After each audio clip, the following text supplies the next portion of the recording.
marami talagang maiinggit kay Pastor Kibuloy, eh.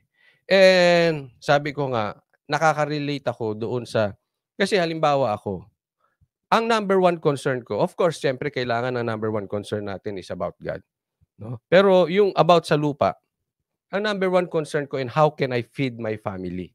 How can I provide for my family? Paano ang kanilang school? Paano ang kanilang kaya nga sabi ko, mabuhay ako until sana na kaya na ng aking mga anak na mabuhay ng kanilang sarili, 'no? 'Yan ang concern. 'Yan po ay ginawa na ng paraan ni Pastor Kibuloy. Kasi po, lahat po ng workers nila sa loob provided lahat ng kailangan. Kaya po yung mga tao nila eto po one thing I noticed to them, ha, ang kanilang paninilbihan grabe, talagang all smile. Kasi madaldal pala si Pastor Kibuloy at saka si Tatay Diggs. Madaling araw na napipikit ako, ako nga na ano na, medyo gumagano na yung kilay ko, tutulog ba tayo? Gano'n. Pero sila hindi, yung mga nagsisilbi sa amin. Kung paano sila nagsilbi nung dumating kami, gano'n din ang pagsilbi nila up to the hatid kami sa airport. Kasi mapapansin niyo, eto, sa dami ko ng naatinan ng mga ganitong political at, organized political meetings, minsan magaling lang sila sa simula, pero 'pag natulog ka na do'n, kinabukasan pagod na kasi lahat, masungit na, o gano'n. Ito hindi, kahit lahat puyat, sabi ko napupuyat ba itong mga baka nga multo yung mga kausap ko, dire-diretso, ganyan po sila. At ito po papatunayan ko, kahit ibang lahi po, pinag-aaral ni Pastor Kibuloy. Libre po. Lahat ng kakainin nila, lahat ng pangangailangan nila, diyan po sila nakatira sa compound ng Kingdom. Inikot po kami ni Pastor Kibuloy, etong mga ito, suportado niya. Para siyang tatay, okey? Hindi, I'm not sure, i-correct niyo nga ako, Ukrainian ba ito o Russian or hindi ko alam, basta one thing for sure, hindi sila Pinoy, kulay na lang halata mo na, tsaka yung tangos ng ilong, So ma-o-obvious niyo, pero pinag-aaral. At marami diyan, bata pa nung dumating. Dumating dito. Sophia, how old were you? 3 years old. Ayan, 3 years old si Sophia. Nako. How old are you now? 13. 13. 13 na, 10 years na diyan, Kasi yung pagbibintang ng rape, kung ika'y nare-rape, hindi ka kaya nga nagtataka kami dun sa witness na ni-rape, Ni-rape tapos nagtagal ka pa diyan. Aba, ikaw loko-loko ka na lang o meron kang agendang tumakbo sa pagka-presidente o sa pagka-senador kung sasakyan mo yung balita na yan. Saan ka nakakita ng rape, tumambay pa ng ilang taon? Sige nga, tanungin ko kayo mga babae, pag kayo ba ni-rape, lalayas na kayo? O mag-i-stay pa kayo doon 10 years, 11 years? Ukraine, 'di ba? Meron bang ganong rape?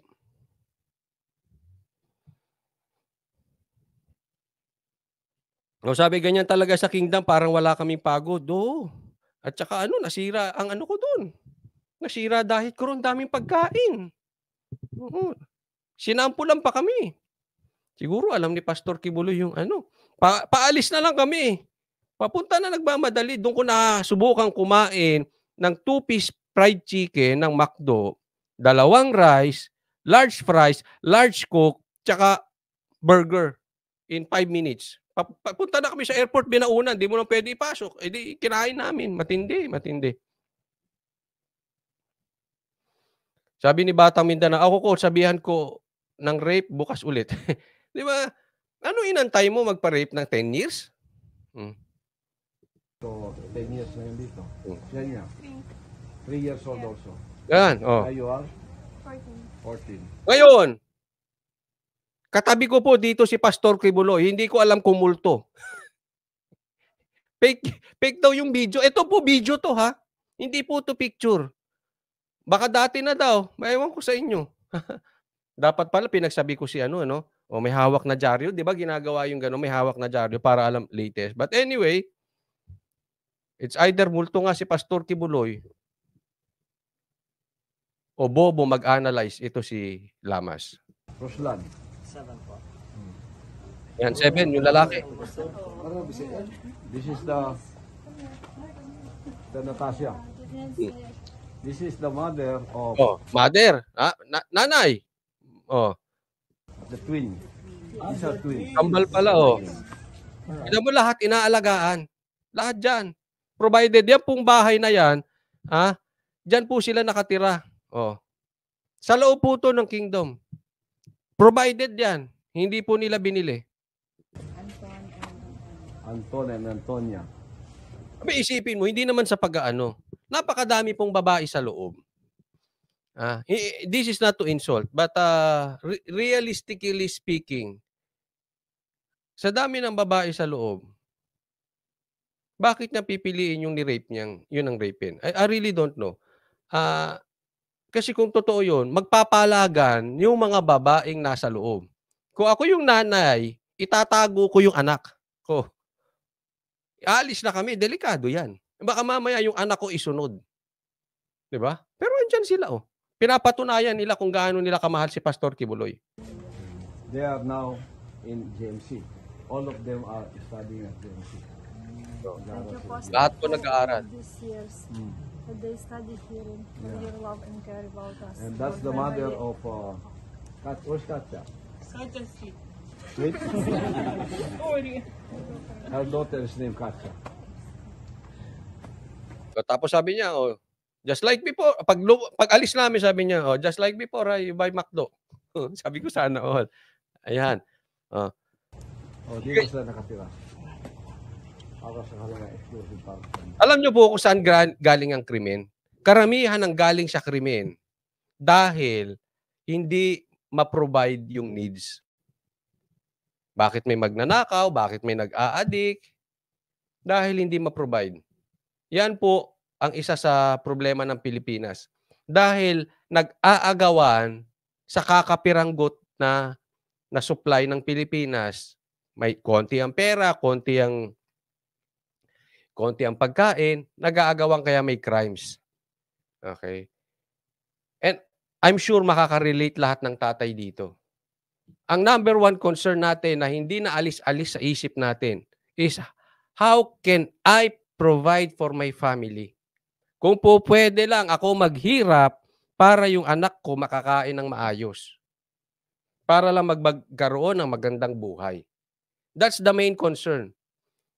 Yan, sinolve na ni Pastor Kibuloy.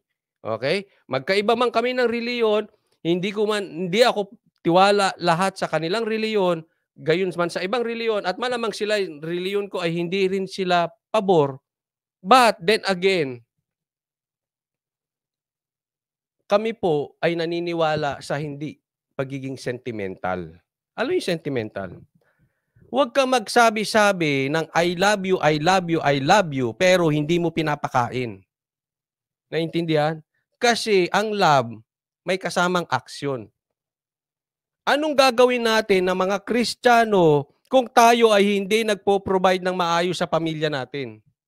Tatalunin tayo doon ng iba. Hindi ko sinasabing, hindi, naniniwala naman sila sa Diyos. Kaya lang, ang concern dito is, you provide for their needs. Diba? Nilabas mo yan sa mundo eh. Mag-provide ka dyan. Ano ba? Ito si Pastor Kibuloy, hindi niya nilabas. Yung mga yan, galing pa yan sa ibang bansa, nagpo-provide. Again, kaya minsan, yan ang problema natin kasi yung ating attitude. Bakit labang ang Japan, hindi naman sila Kristiyano? Bakit? Ginagawa nila yung gawain ng mga Kristiyano. Bakit ang Dubai, hindi naman Kristiyano, pero asenso sila? Bakit? Hindi kasi sila magnanakaw. Sila yung ginagawa ng dapat ng mga Kristiyano. O, di ba? Hindi, saka nakita, magnanakaw. Maninira ng kapwa-tao, ichichismis kahit hindi naman totoo. Yan ba igawain? Ayoko mag-ano but then again, at least, yung number one problem ng mga tatay, sinolve ni Pastor Kibuloy. He provided for all the needs nitong mga taon to. How's everything? Wala bang sample na Bisaya? Ito pa, isa pang video, pakita ko sa inyo. Basta ayan lang po, ayan ay maliwanag. Okay, pinakilala sa amin lahat ni Pastor. Ito pa, itong video, nakasama niya yung ni-rape.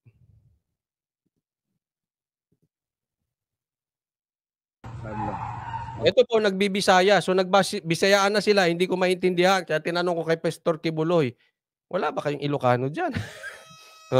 Ayan. Ito naman, matagal na dito. Kaibigan niya, yung nagsabi ng rape. At tinatanong din niya. Di ba? Kung ni-rape ka, ba't nagtagal ka pa dyan? Tangkad naman ng babae ito. Tulis pa naman masyadong ilong. Etong compound nila, ito ay parang malaking subdivision. Ang sarap dyan sa loob kasi minsan nga alam mo, particular ako dyan. Minsan ang subdivision, except high-end, makikitid ang daan. Ito malawak yan. Malawak yung daan na yan. Usually sa subdivision, yung mga daan na yan ay pang mga high-end na. No? Sabi ni Mary, istoryahe. Si Mary ang salita ka. Ilan nakakatuig diri sa ang Kingdom of Jesus Christ? Ay mga mag-20 na. 20 nakatuig. 20 years. 20 years. Nanay mo 12 pamilya? years as a worker. 12 years as a worker. Matagal na sila dyan. Meron pa nga isang vlogger dyan, nagtanong, basa ang tanong. Hindi ko na sasabihin ko sino. Shout out sa UBL. Hindi. Sabi niya, ilang taon ka na dito? Tapos, pero ilang taon ka na ngayon? Hindi tuloy nakasagot. Sabi, ang babae, wag mong tatanungin ng edad. Ano ba naman? Di ba dapat alam nyo na yan? Minsan may allergic ang mga babae pag tinatanong ang edad Hindi tuloy nakasagot. 20 years. Na imong mga pamilya direkta lang. Dili ako lang. Ikaw lang. Sa Bisaya diha. Ganun naka-decide ko. Naka-decide. Naka-decide mag. Ayan. So, obviously, sa pagiging very organized nila sa loob, malabo po yung sinasabi na sa aking pananaw lang, malabo. Okay? But it's not for me to judge because I'm not the judge. Kaya nga sabi ko, dalahin nyo sa korte. Ang korte ang maghusga niyan. Wala akong karapatan dyan humusga. Wala kayong karapatang humusga. Ang Senado walang karapatang humusga. Ang Kongreso walang karapatang humusga. Doon yan dalhin sa korte. Okay? Kung yan man ay ginahasa. But kung ako tatanungin, malabo. Una, ang tendency ng ginahasa, aalis yan agad. Lalo na sa may tamang pag-iisip na. Unless bata, okay? Hindi yan mag-i-stay. Pangalawa, very organized po sa loob. Lahat po ng galaw doon, meron silang mga administrator. Lahat po malalaman. That's one thing na na-observe ko po kay Pastor Kibuloy at sa kanyang mga workers. They are super organized. Sa lahat po na naitanan ko ng mga events na ganito at galing pa po ako sa nag-manage ako ng banda. Kaya sanay ako sa mga nag-o-organize. Alam ko pagka may sabit yung mga nag-o-organize. Sila po lahat up to the exact details pinakita po sa amin na i-live ko yan. Pati po libro, pati po yung mga tao nila may sariling library. Lahat po, very organized. Ultimo kung saan kami uupo. Pagpasok po namin doon, okay? Kumakain kami doon sa ibang table Pagpasok namin doon, kausap namin kami lang muna, wala pa si Pastor Kibuloy. Nung dumating na si Pastor Kibuloy, sabi, dito ka Pastor Kibuloy. Tapos tinabi sa kabila, tinabi Banat Bay, dito ka. Coach Oli, dito ka. So katabi namin si Pastor Kibuloy. Tapos yan, nalatag. Nung dumating si PRRD, dito kayo. Everything is planned. Kaya malabo po yung sinasabing bigla ang galaw na rape, malabo.